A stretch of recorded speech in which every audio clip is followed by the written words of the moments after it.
안녕하세요. 저는 초등학교 5학년, 그리고 3학년 아들, 딸을 하나씩 키우고 있는 40대 엄마입니다. 9월 중순에 다다라 추석도 끝내놓고 뭔가 한 해를 벌써 마무리해야만 할 것 같은 아리송한 기분이 드는데요. 인터넷으로 인사를 드리게 되니 기분이 색다르네요. 저는 현재 집에서 무직, 하지만 무직 중에서는 가장 바쁘고 정신없는 가정주부라는 삶을 살고 있습니다. 남편은 저랑 동갑내기인데요. 혼자 외벌이를 하며 생활비를 보내주고 있어요. 다달이 100만 원 정도를 말이죠. 처음부터 돈 관리는 자기가 하고 싶다며 생활비만 주는 것을 제외하고는 저에게 돈을 맡기자는 사람이었습니다. 그리고 전 그런 남편의 의견을 존중했어요. 애초에 결혼을 하면서도 남편이 저보다 경제적으로 훨 독립을 하고 있던 상황이었고 저도 그런 남편을 믿었으니까요. 그렇게 저는 지금까지 다달이 생활비를 받아가면서 주부 생활을 하고 있었습니다. 그리고 아이를 낳게 되며 슬슬 한계에 부딪히게 되었죠. 아이가 하나도 아니고 둘, 그리고 무려 대한민국이라는 이 땅덩어리에 살고 있다 보니 자녀를 키우면서 나가게 되는 돈이 꾸준하게 생겨났습니다. 하다못해 어린이집을 보낼 때에도 무슨 숙제나 준비물이 그리 많은지 사소하게 아이에게 사줘야 하는 것들이 늘어났고요. 아이가 친구를 따라 사고 싶다면서 친구의 장난감을 애처롭게 바라보고 울며 뗐을 때에는 마음이 안쓰러워서라도 참다 하나를 사주게 되곤 했습니다. 좀 더 크고 나서는 어쩔 수 없이 학업에 뒤처지지 말라며 학원을 보내게 되고 또 둘째가 태어나면서 첫째 때 썼던 것들을 반복해서 쓰다 보니 돈 나갈 일이 정말 크더라고요. 아무리 제 것에 드는 돈을 아껴가며 모으려고 해봐도 소용이 없었습니다. 들어오는 돈은 매달 한정이 되어 있는데 나가야 할 돈들은 꾸준하게 커갔으니 중간에서 제 똥줄만 타들어가는 중이었죠. 사실 남편은 처음부터 100만 원을 준 것도 아니었어요. 아이를 낳기 전에는 70만 원으로 두 사람의 생활비를 충당하라며 거대한 임무를 맡기는 듯 쥐어줬었답니다. 그때는 뭣도 모르고 그 돈으로 살 수 있다며 부부의 핸드폰 요금의 공과금, 그리고 식비의 관리세, 이것저것 그 많은 지출을 감당해내려 했어요.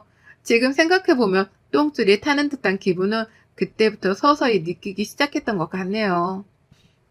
그러다 결국 아이를 낳고서는 도저히 생활비만으로 아이 기저귀 하나조차 사기가 버겁다고 애원을 해서 겨우 100만 원을 받아내기 시작했고요.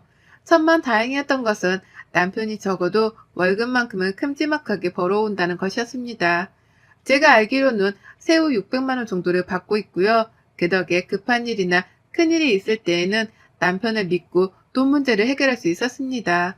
그래봤자 장례식 부조금이라든지 친인척 결혼식 축의금이 대다수였지만요. 나름 여유있게 돈을 벌어오고 있는 사람이었고 저희가 자식의 줄줄이 딸린 집도 아닌 딱 적당한 4인 가정이었는데 남편은 뭐가 그리 불안하고 또 미덥지 못한 건지 돈 100만 원을 제외하고는 저에게 한 푼 주는 것조차 아까워했어요. 아이들이 치킨 먹자고 하는 그 값조차 아까워하는 사람이었으니 쪼잔하다고 보기에도 충분했답니다. 그렇다고 빚이 있는 것도 아닌데 남편은 뭐에 꼭 허덕이는 사람 마냥 꼭 돈을 갚아야 하는 사람 마냥 10,000원 한 장 쓰는 것도 짜증을 내곤 했어요. 곁에서 함께 사는 가족들은 당연하듯이 남편의 눈치를 보고 살 수밖에 없었답니다. 애들은 무슨 죄냐고요. 아직 초등학생밖에 되질 않았는데도 밖에 같이 장을 보러 마트에 가면 몇천 원짜리 하나에도 엄마, 아빠가 이거 싫어하는 것 같아 라고 하면서 사지를 못하게 한답니다. 친구 녀석이 군것질을 하는 것도 그냥 보고만 있다가 저한테 딱 걸려서 제가 마음이 미어지는 바람에 애를 붙잡고 분식집 안에 들어가 한바탕 분식을 먹인 적도 있었어요. 남편한테 전부 다 말해본 적은 없지만 저 혼자 애들을 생각하면 마음이 아파 돈을 펑펑 쓰고 자책을 했던 적이 한두 번이 아니었답니다. 그리고 이런 문제 덩어리 같은 남편의 모습은 시어머니한테서도 똑같이 보였죠. 네, 바로 저희 남편이 시어머니를 빼다 닮았던 겁니다. 시어머니는요, 남편에게 전략정신을 강요하다 못해 어릴 적부터 아주 주입식으로 집어넣어 교육을 시킨 그 장본인이세요. 시아버지께서 공무원이셨는데 나라 돈으로 받은 월급을 허투루 쓰면 안 된다면서 그 시절부터 미니멀 살림을 하셨다고 하더라고요. 뭐 틀린 말은 아니었죠. 나라 돈으로 받는 월급이니 이왕이면 전략해서 좋은 곳에 필요한 곳에 쓰는 게 잘못된 생각은 아니었으니까요. 하지만 그 정도가 지나친 건 분명했습니다. 제가 시집을 오면서 뵌 어머님의 모습은 아직도 잊혀지지가 않아요. 밥 먹다가 밥풀 조그마한 뭉텅이 하나를 실수로 밥상 위에 떨어뜨렸는데 그걸 가지고 앞에서 얘가 이 아까운 걸 라고 소리를 치면서 바로 집어다가 자기 입으로 집어 넣어버리더라고요. 겨우 밥 하나 가지고 혼이 났던 날이었습니다.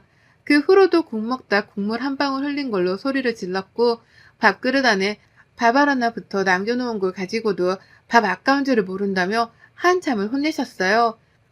며느리로 이상한 애가 들어왔다고 하시면서 말이죠. 그때부터 지레짐작은 했습니다. 처음엔 먹는 걸로 그냥 굉장히 까탈스러운 분이신 줄 알았는데 이제 보니 전략하는 게 몸에 완전히 배어 작은 낭비에도 민감해하는 것이라는 걸 말이죠. 그걸 알고 나서 보아하니 어머님은 정말 저 같은 평범한 사람이 감당하기에는 힘든 점이 너무 많았네요. 남편도 남편이었지만 그만큼 존재감이 크셨던 어머님도 만만치 않으셨어요. 같은 서울 땅에 살면서 자주 만나며 사는 건 아니었지만 어머님이 저희 애들을 보고 싶다고 자주 찾으셔서 주부인 제가 가끔씩 애들을 데리고 시댁에 가곤 했습니다. 그럴 때마다 전 어머님께 당연하듯이 그 한 주 혹은 몇 주간의 생활비 내역들을 검토받아야 했어요. 못 보고 지낸 사이에 어디다가 큰돈을 썼는지, 그간의 생활비는 어떻게 관리를 하고 쓰며 살았는지에 대해서 자잘한 것까지 다 하나하나 캐물어 보셨기 때문입니다. 얘들은 아빠한테서 돈 때문에 눈치를 보는 것도 모자라 할머니 집에 와서도 할머니한테 혼이 나는 중인 엄마의 모습을 봐야 했고요. 저는 쩔쩔매면서 그간에 돈 쓴 것들, 애들 학원비며 간식비 등 사소한 것들까지도 시어머니께 말씀을 드렸어요. 이걸 원하신 건지는 모르겠으나 제가 그렇게 다 말씀을 드리고 나면 그제서야 어머님은 그래 이번에도 수고했다 나가 라고 하시면서 만족하다는 듯 고개를 끄덕이셨고요. 한두 번도 아니고 만날 때마다 이런 식으로 저희 집안 사정 가계부를 꿰뚫어 보려고 하시는 어머님의 태도는 날이 갈수록 대범해졌어요. 처음엔 단순하게 돈 쓰는 걸로 궁금해하고 내역을 알려고 하시더니만 슬슬 제가 대답도 잘하고 제 허리끈을 조여가면서 돈을 아끼고 사는 것이 보여 실증이라도 나신 건지 애먼 곳에 초점을 두시더라고요. 제 복장 말입니다. 한 번은 애들 학교에 갈 일이 있었습니다. 학부모 모임 때문이에요. 제가 주부이긴 하지만 그렇다고 집에서만 입는 후줄근한 옷을 입고 나갈 순 없잖아요. 제 아이가 제 복장 때문에 기죽는 것도 못 볼 일이었고요. 그래서 급한 대로 방법을 찾았습니다. 생활비 100만 원으로 인해서 새 옷을 살 수는 없었고요. 쪽팔림을 머금고 저희 큰언니한테 부탁을 해서 옷을 빌려 입고 갔어요. 네, 남편이 월급을 몇백이나 벌어오는데 저는 꼴랑 100만 원을 쪼개가며 살면서 옷 하나도 제대로 사지를 못하는 처지였던 겁니다. 그래서 언니한테 옷을 빌려 입고서는 아이 학교에 찾아갔고요. 그런데 시어머니는 그걸로 제가 새 옷을 산 줄 알았다며 저를 보자마자 옷을 한 줌 손으로 꼬집어 당기며 말씀하셨어요. 너 이거 새로 산 거니? 네가 무슨 돈이 있다고? 라고 말했죠. 옷을 샀으면 돈이 있었으니 샀을 것인데 어머님은 그걸로 다 큰 성인인 저한테 무슨 돈으로 샀는지를 물으셨습니다. 정말 이런 식의 질문이 너무 불쾌하고 듣기 거북스러웠지만 매번 저를 볼 때마다 물으시는 게 돈, 그놈의 돈 얘기뿐이었는지라 화딱지가 날 죽을 지경이었어요. 언니 옷 하나 빌려 입는 걸로도 딴지를 거는 분이셨는데 다른 일은 오죽했을까요? 매번 시어머니한테서는 돈 얘기밖에 듣지를 못했고 그 돈 얘기마저도 늘 단속을 하기 위해 건네는 질문이었던지라 취조를 당하는 기분이 드는 건 피할 수 없었답니다. 돈을 적게 주는 남편에게 하소연을 해보며 생활비를 늘려달라고 부탁도 해봤고요. 시어머니 앞에서 애 둘을 키우며 100만 원으로 버티는 건 너무 힘들고 괴로운 일이라며 속마음을 털어놓으려 시동도 걸어봤어요. 새 옷을 산 지도 너무 오래되었고 하다못해 이 어린애들도 밖에 나가면 돈 쓰는 걸로 부모 눈치에 친구 눈치를 본다면서 안타까움만한 소리도 뱉어내며 동정을 사고자 했습니다. 누구 눈에는 비굴해 보였을지 몰라도 제 입장에서는 독하기만 한 남편과 시어머니를 상대하기 위해서 이 방법이 최선이었어요. 하지만 이렇게 말을 꺼내도 소용없었어요. 아무도 제 말에 귀를 기울이려고 하지를 않았거든요. 돈 100만 원이 모자라다고 투정을 부리는 날에는 더 허리를 졸라서 아껴 쓰라는 대답만이 돌아왔습니다. 새 옷을 사지 못했다고 투정을 하면 밖에 나가 남자라도 만나려 하는 거냐면서 주제와는 상관없는 말로 저를 모욕하려 했어요. 환장을 노릇이었죠. 돈 한 푼, 새 옷 하나가 주는 행복이라는 개념에 대해서 전혀 알지를 못하는 사람들이었으니 긴 대화가 통할 리가요. 그러다 2주 전 아슬아슬했던 어머님으로부터 자린고비의 끝판왕을 겪어버리고 말았습니다. 그 바람에 일이 사연도 적어보내게 되었고요. 저희 큰언니한테 애 학교 간다고 옷을 빌려 입던 날 이후로 저에 대한 걱정을 많이 하기 시작했어요. 잘 살고 있는 줄 알았는데 옷 한 벌 살 여유도 없는 거냐면서 그때부터 막내 여동생 걱정을 한다고 난리였었죠. 생일 때에는 일부러 현금으로 두둑히 선물을 챙겨주기도 했고 그 밖에 아무 날이 아님에도 불구하고 저를 위한다며 옷 한 벌도 서슴찮게 투척하는 언니였습니다. 제게는 정말 인생의 배우자라는 남편이란 놈보다도 훨 믿음직스럽고 든든한 내 편이었죠. 그리고 저는 그 덕분에 제 옷이 나름 많아졌어요. 언니가 준 현금으로는 당연히 생활비에 보태 쓰느라고 옷을 사지 않았지만 언니가 애초에 옷을 선물로 주면 그 옷을 잘 입고 다녔습니다. 그 덕에 지금은 아이 학교에 갈 정도의 옷은 충분히 있었고요. 그리고 전 이 옷들을 절대로 시댁에 갈 때 입지 않았어요. 시어머니한테서 무슨 악담을 들을지 뻔히 상상이 되었으니까요. 그런데 어머님이 이 사실을 알아버렸습니다. 제 옷장의 하품으로서 입고 갈 만한 예쁜 옷이 한가득이라는 걸 직접 두 눈으로 목격을 해버리신 겁니다. 저희 집에 왔다가 직접 옷장을 열어보시면서 말이죠. 그 시작은 남편놈의 한마디 때문이었고요. 시어머니가 딱 하나 좋은 점이 있다면 그건 제 아이들을 그나마 예뻐라 하신다는 것이었는데요. 아이들이 또 보고 싶다고 하셔서 마침 주말이기도 했고 억지로 남편이랑 시댁을 찾았었습니다. 추석이라 어차피 다시 봐야 할 때였는데도 불구하고 일단 찾아갔어요. 그러다 대화를 하던 도중 어머님이 제 옷이 해진 것을 발견하셨고 옷을 사주겠다는 소리는커녕 그 와중에 옷꼬라지가 그게 뭐냐는 잔소리를 하시더라고요. 돈 아껴 쓰라고 잔소리는 하시던 분이 말이죠. 근데 그 말에 남편이 뭐라고 대답한 줄 아세요? 엄마, 얘 옷 많아. 옷장이 꽉 찼어. 라고 대답을 한 거예요. 시어머니한테 걱정을 하든 말라고 하면서 혼자 신이 나서 말입니다. 이런 표현은 좀 그렇지만 남편의 그 한마디 때문에 시어머니는 눈깔이 뒤집혀졌답니다. 바로 그 옷들이 다 어디서 난 거냐며 무슨 돈으로 산 거냐며 갖은 잔소리의 질문을 폭탄처럼 던지셨고요. 그리고 바로 다음날 시어머니는 오후 늦지막히 저희 집에 찾아오셨답니다. 그것도 하필 제가 잠시 장을 보러 나간다고 며칠 만에 집을 비운 시간대에 말이죠. 장을 보고 집에 돌아오자마자 저는 놀라 현관에서 움직이지를 못했어요. 도둑이 든 줄 알았거든요. 현관 앞까지 제 양말 하나가 떨어져 놓여있는데 어질러진 옷가지들이 안방으로까지 이어져 있더라고요. 누가 집안에 있다는 생각에 겁이 덜컥 나서는 움직이지 못했고 안방으로 조심스럽게 갔다가 활짝 열려진 옷장을 보자마자 직감했습니다. 아, 시어머니가 오셨다 갔구나 라고 말이죠. 다른 건 하나도 건드리지도 않은 채 옷장만 딱 열려져 있고 그 안이 텅 비어져 있는데 옷의 행방을 찾을 생각도 안 했어요. 본능적으로 알아차린 거죠. 시어머니가 와서 옷들을 다 챙겨 갔다는 걸 말입니다. 바로 전날 시댁에서 그렇게 혼이 났으니 모를 리가 없었어요. 제 옷의 출처에 대해서 미치도록 궁금해하며 화를 내시던 시어머니. 급기야 우리 집에 찾아와서는 내 옷들을 모조리 다 가져가셨구나 라는 걸 알고 나니 새삼 더 억울하고 화가 나 참을 수 없었습니다.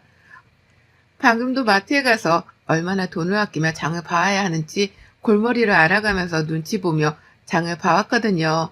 내가 먹고 싶은 밥 한 바가 눈앞에 보였는데도 순간 이거 몇 번 참으면 야채 하나를 더 사겠거니 하는 생각에 사보지도 못한 채 손에서 내려놨습니다. 꼴랑 그 아이스크림 하나 앞에서 비굴함을 무릅쓴 채로 내 처지를 한탄하며 장을 보고 집에 돌아왔어요. 그런데 집에 들어오자마자 보이는 모습이 난도질에 도둑질을 당한 내 옷장이라니요. 정말 나를 얼마나 더 하찮고 보잘것없는 사람으로 만들려고 이러는 건가 싶어 눈물이 막 흐르더라고요. 이 꼴을 당해내며 살아야 하는 내 처지가 너무 안쓰러워서 더는 못 참겠습니다. 그리고 전 평상시 같으면 혼자 이렇게 울고 서러워하다 말았을 텐데요. 장본과 부엌에 내팽개쳐 버리자마자 시댁으로 찾아갔어요. 이번엔 시어머니보다 시댁에 먼저 도착을 해야겠다는 생각이 들었습니다. 지하철 타고 꾸역꾸역 시댁을 찾아갈 힘도 없었네요. 그래서 저도 모르게 택시를 잡아버렸고 에라 모르겠다며 그 택시비를 굳이 결제까지 하고서는 시댁에 도착을 했어요. 아니나 다를까 시어머니는 아직 집에 도착도 하지 못하신 와중이었답니다. 아무리 초인종을 눌러도 집안에서는 누구 하나 나오질 않았네요. 문 앞에 죽치고 서서는 미치도록 시어머니를 기다렸고요. 그러다 결국 마침내 제 옷장에서 훔쳐온 것으로 추정되는 옷가지들을 종량집 봉투 안에 꾸역꾸역 담아서는 그걸 계단으로 질질 끌면서 힘겹게 올라온 시어머니와 정통으로 마주쳐 버렸습니다. 시댁 앞에서 말이죠. 어머님은 처음엔 귀신을 봤다 싶었던지 눈을 껌뻑이시다가 제가 정말로 자신보다 먼저 시댁 앞에 와 있는 걸 보고서는 소스라치게 놀라셨어요. 전혀 예상을 못한 것이었죠. 너 왜 여기 있냐? 라면서 왜 왔는지를 뻔뻔스레 묻는 어머님의 질문을 뒤로한 채 저는 말했습니다. 문 열어주세요. 라고 말이죠. 시어머니가 처음엔 못 들은 척을 하려 하셨는데 전 재차 인사도 없이 본론부터 말했습니다. 문 열어주시라고요. 라고 말입니다. 그렇게 저는 시댁에 들어갔어요. 찬바람 쌩쌩 부는 그 차갑던 공기 속에서 저는 시어머니가 들고 계시는 제 옷 따위는 안중에도 없었습니다. 어차피 우연이 아니었으면 가지지도 못해서 못 드렸으니까요. 다만 며느리한테 돈 10,000원 한 장, 1,000원 한 장조차 살림에 보태쓰라면서 쥐어준 적이 없는 인색한 시어머니가 며느리한테 옷 한 벌을 선물해주기는커녕 옷장을 털어서는 멋대로 도둑질을 했다는 사실 자체는 그 누구도 부정할 수 없었습니다. 그냥 넘길 수도 없는 일이었고요. 그래서 전 시댁에 들어가자마자 똑같은 범행을 저질렀어요. 안방으로 들어가 시어머니의 옷장을 털어버린 겁니다. 옷걸이를 마구 잡아당기면서 사방팔방으로 옷이 튀는 걸 지켜보며 마구잡이로 옷장 속의 옷들을 끄집어냈어요. 처음엔 화장실이 급해서 문을 열어달라고 한 줄 알았던지 어머님은 저희 집에서 가지고 나온 옷가지들을 숨기려 하며 문을 열어주셨는데요. 제가 급하게 안방으로 들어가자마자 옷들을 끄집어내며 난동을 피우자 어머님도 그제서야 소리를 지르면서 달려와 저를 말리시더라고요. 벼랑간 별 미친년이 다 했다고 하시면서 말입니다. 저는 그제서야 시어머니를 돌아보며 소리를 질러드렸어요. 제 옷장은 왜 털어가셨어요? 어머님이 먼저 시작하셔놓고 왜 저보고는 미친년이래요? 제가 미친년이면 어머님은 더한 또라이세요? 라고요. 그러자 어머님 기가 막혔는지 말을 못하시더라고요. 그도 그럴 것이 본인이 제 옷장을 먼저 털어간 것이 사실이었기에 대꾸를 못한 겁니다. 그저 그 순간의 위기를 모면해야겠다 싶었던지 헛소리를 늘여놓기 시작하셨죠. 아니 내가 가뜩이나 니들 생활비가 쪼달린다고 하길래 도와주려고 그랬지. 이거 이 옷들 다 팔아서 당근마켓에 내다 팔면 돈이 얼마냐. 푼돈이라도 그렇게 만들어서 생활비에 보탰어야지. 내가 그걸 가르쳐 주려고 한 거지. 이따 말하려고 했어. 이건 훔친 게 아니라 내가 잠깐 빌린 거야. 라고 말입니다. 멋대로 주인 허락도 없이 옷을 훔쳐서는 그걸 다 중고마켓에 올려서는 남한테 팔려고 했다는 겁니다. 저한테서 훔쳐가선 남한테 주려고 했으면서 이걸 빌려간 거라고 표현하시더라고요. 절로 기가 막혀 온 숨구멍에서 거친 숨들이 튀어나왔습니다. 이 얼척없는 말을 제가 그냥 듣고만 있을 줄 알았는지 대범하게 옷을 훔쳐올 생각을 한 어머님의 정성에 꼭 보답을 해드려야겠다는 생각도 들었고요. 그래서 전 하던 짓을 멈추지 않았습니다. 시어머니 옷장이요? 원수의 옷장을 털듯이 미친 나부랭이의 빙의에서는 옷가지들을 빼냈어요. 그리고는 시어머니가 하신 것처럼 똑같이 집안에 있던 쓰레기 봉투를 찾아다가 그 안에 담았습니다. 그리고는 어머님이 말리려 하는 건 나부랭이 소리를 내가면서 발악을 하며 제쳤죠. 제가 옷을 집 밖으로까지 끌고 나오자 어머님이 그제서야 뒤에서 제 이름을 부르며 소리치시더라고요. 얘 딱 가져가라고. 내 옷은 돌려줘라. 라고요. 물물교환을 하자고 딜을 시작하신 겁니다. 그제서야 백기를 들고는 저에게 제 옷을 돌려주겠다는 뜻을 보이신 거였죠. 멋대로 훔쳐갈 땐 언제고 이제 와서 멋대로 반품을 하겠다 말이죠. 전 어떻게 할게요? 사실 다른 방도는 없었습니다. 그렇다고 그냥 순순히 어머님의 뜻을 받을 생각도 없었고요. 그래서 저는 어머님께 알겠다는 말과 함께 제 옷을 건네받았어요. 제 옷이 든 그 쓰레기 봉투 말이죠.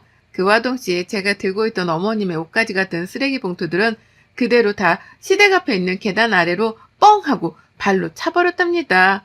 옷가지가 든 봉투는 그대로 계단 아래로 굴러떨어졌고요. 그와 동시에 계단 위는 엄청난 옷가지들로 뒤덮였는데요.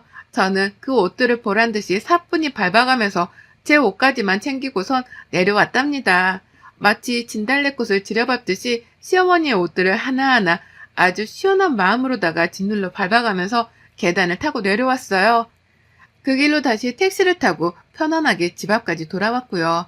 집에 돌아와 옷을 하나하나 다 걸어 넣었는데 시어머니가 과연 자신의 옷들을 도로 다 챙겨서는 옷장 안에 넣었을까 싶더라고요. 아니면 제가 하나하나 다 신발로 밟기까지 했는데 그걸 빨겠다고 세탁기에 넣었을런지도 궁금했고요. 하지만 그날 후 지금껏 2주가 되는 시간 동안 어머님은 전화 한 통, 문자 한 통조차 없으시답니다. 소식이 아주 뚝 끊겼어요. 제가 그 미친 짓을 하며 난동을 부린 것에 상심이 크셨던지 아님 자신의 옷이 며느리한테 짓밟혔다는 것에 자존심이 상한 건지 어머니께서는 무려 2주 동안이나 아무 소식이 없이 저를 내버려 두고 계시답니다. 그 덕에 저는 추석이 되고 나서도 시댁에 찾아가질 않았어요. 어머님을 뵙기가 힘들다는 이유에서 말이죠. 그리고 어머님께서도 추석에 오질 않는 저를 찾는 연락을 웬일로 하질 않으셨고요. 영문도 모르는 남편은 추석에 시댁을 안 간다는 저를 보며 너무하다고 비난을 했지만 마찬가지로 저를 찾지 않는 시어머니의 반응에도 당황을 했는지 추석 내내 혼자 애들 데리고 시댁에 가서는 더 이상 연락을 해오지 않았습니다. 시댁에 들어가기 전까지 얼른 와라 라며 협박을 하더니만 막상 시댁에 들어가선 깜깜 무소식이더니 집에 돌아와서도 시댁 얘기는 일절 꺼내질 않았어요. 그걸 보면 저도 파악을 했죠. 어머님이 며느리 하나 잘못 건드렸다간 미친 벌집을 건드린 마냥 미친 꼴을 당할 수 있다는 걸 이제서야 간파하셨구나라는 걸 말입니다. 그리고 전 덕분에 이번 추석 명절 스트레스 하나 없이 혼자 집에 남아 시간을 보람차게 썼고요. 여태 소식도 없고 저를 자유로이 내버려두는 시어머니 덕분에 사는 스트레스가 한 단계 줄었습니다. 또 그와 동시에 중간에서 눈치 보던 남편이 생활비 30만 원을 더 올려줘서 보란듯이 첫날에 치킨을 시켜 먹었어요. 쥐어준 생활비로는 아끼기만 하며 살기 힘들다고 요즘은 아예 대놓고 돈을 써버리고는 남편에게 후지부를 하라 종용하는 중이랍니다. 이렇게 저는 남편을 향해 4인 가정 씀씀이에 대해 보여주며 현실적인 가르침을 주려고 해요. 더 이상은 저 혼자 기길대며 돈 때문에 기죽고 속쓰리는 짓은 그만하려고 합니다. 그 방아쇠를 시어머니가 당겨주셔서 너무 감사한 마음으로 남편 길들이기를 하는 중이네요. 이제야 하는 게 늦은 감이 없잖아 있지만 더 늦지 않은 게 어디냐고요. 여러분의 생각은 댓글로 남겨주세요. 오늘도 시청해주셔서 정말 감사합니다.